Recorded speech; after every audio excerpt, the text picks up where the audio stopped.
Yeah, welcome to the Weege Show. I don't know if you folks know this, but covering the sport of Supercross is quite lucrative, and that's why we're hanging out here in our garage in Texas, just outside, about 45 minutes away from NRG Stadium, which hosted the opening round of Monster Energy Supercross. It actually happened, but I already hyped that up in the pre-show.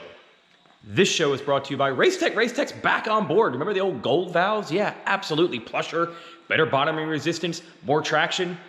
Get some gold valves in your bike, and they're also made and engineered right in the USA. Make your bike perform properly. Mathis endorses. You endorse the gold valves, right, Steve? Yeah, gold valves. Fantastic. Love the place that you have here, JT. JT rolled up in the Ferrari. That's Mathis with his Rolls Royce Phantom back there. So we're hanging out in our house. We rented. I mean, again, we make a lot of money, so this is just normal stuff for us. Airbnb supplied some cars. What's the big deal? Was this a Hertz rental? The Bentayga.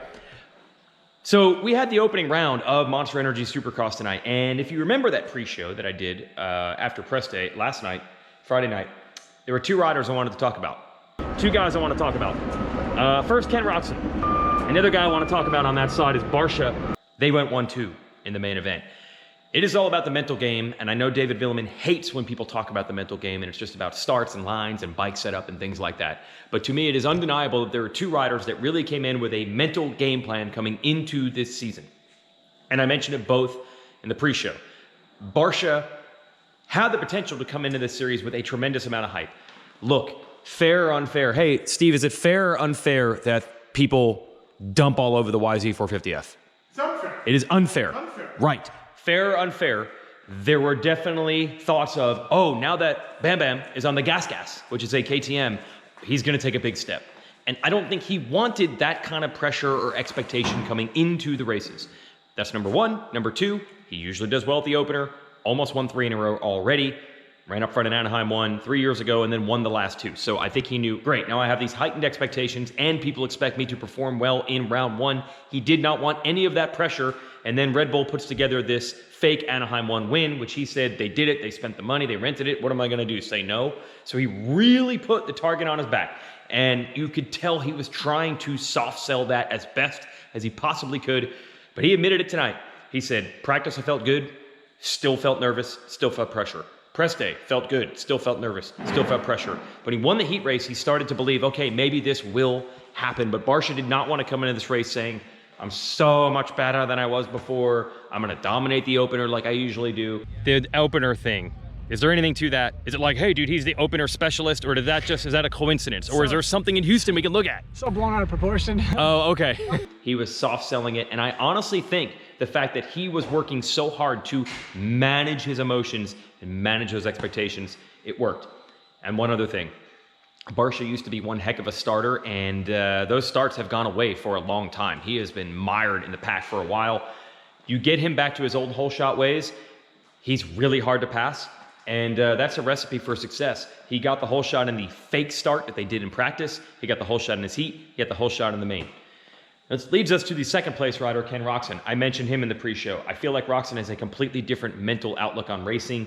I mentioned the fairy tale story that everybody wanted of Roczen coming back from the bad arm injury and all that to come back and finally win the Supercross title. I don't think he's really putting that pressure on himself to deliver that anymore. I think he just wants to enjoy life, enjoy the race day, and whatever he gets, he gets.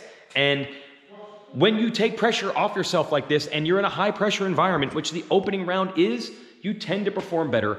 And like I said, we all want the riders to talk trash and make brash, bold predictions before the races begin, especially at the beginning of the season. And this is the reason they don't do it, because the ones that try to be the most mellow generally do best when there's tension. And that's what we get at the opener. And those two rode great. I do feel like Roczen maybe could have won the race, maybe could have made some passes, but Barcia is like cactus. The other riders in the 450 class do not want to touch him. Who touch him, it is going to hurt. It's round 1. Roczen didn't want to take the chance. He said, well, the way the ruts were, maybe we could have both tangled and went down, and it's round 1. Why would you ruin your whole race over that? That's fair. But I do think these guys all have in the back of their mind, do not engage Barcia. If the pass might take any amount of contact, do not do it. So, great ride for Roczen to get second. And honestly, just as impressive as Marvin Musquin getting third. That was just a gritty ride because he was nervous. He didn't know where he was going to fit in, and he got it done. So Marvin on the podium, hadn't raced a Supercross since 2019. That was really good. He had to catch and pass Adam Cianciarulo to do that. I think that's a win, by the way, for Cianciarulo. Had quite a few procedures in the offseason trying to fix this arm issue. I don't think he's at like the 100th percentile fitness. I'm not saying he's like way off. I don't think he's quite there yet. Just wasn't a quad type of day. That's what he said, right? Yeah. Yeah, because Barcia and Roczen were jumping that quad, and AC said not a quad type of day. I think that's all we want from AC. We know the highs are going to come. The great moments are going to come. We want the lows to be fine. Fourth is exactly it. Now, on the other end, dude, what the heck, man? First of all, Zach Osborne goes through everything. We mentioned the huge crash in press day. Looked bad early in practice. Comes all the way around to win a heat. Goes down early in the main. 10th, he will take that all day long because he rode well. But Cooper Webb, a lackluster 9th. Nothing special there at all. And Eli Tomac. Are we going to hit the panic button or no? We good? No. No panic button yet? Okay, it's only one round for Eli, but it was 13th. He had 2 crashes. He got tangled with Vince Friese. And kind of like the cactus thing with Barcia. If they get run into by Friese, they're getting mad. I'm not even sure, in my opinion. I don't feel like Friese was necessarily bad there, but they're not going to give him the benefit of the doubt. Eli got mad. He took him out again, and then he just didn't ride good after that. And eventually, Osborne, coming through traffic, got passed by Tomac. He passed Tomac back. There's 16 rounds to go. Tomac can make these points up, but it's just always a little extra alarming when Tomac has these issues.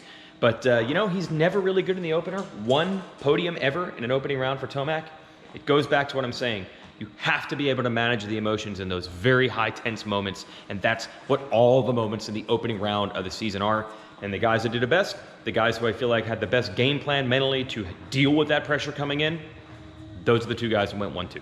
And that'll mean nothing because by the time we get to round 3, most of those nerves are gone and you really get to see where everyone stands. So right now, Bam Bam, Gas Gas, Roczen, they can feel good. I think even they know it probably doesn't mean much in the grand scheme of the series because we didn't see the best of a lot of guys. That's the case of the opener. But hey, everybody's going to feel better if they're more relaxed coming in, right? All right, we got to go. We're going to take some cars out. And this is just the garage, so you can imagine how awesome our house is. We'll have more updates from here throughout the week. Thanks to Race Tech for backing these shows.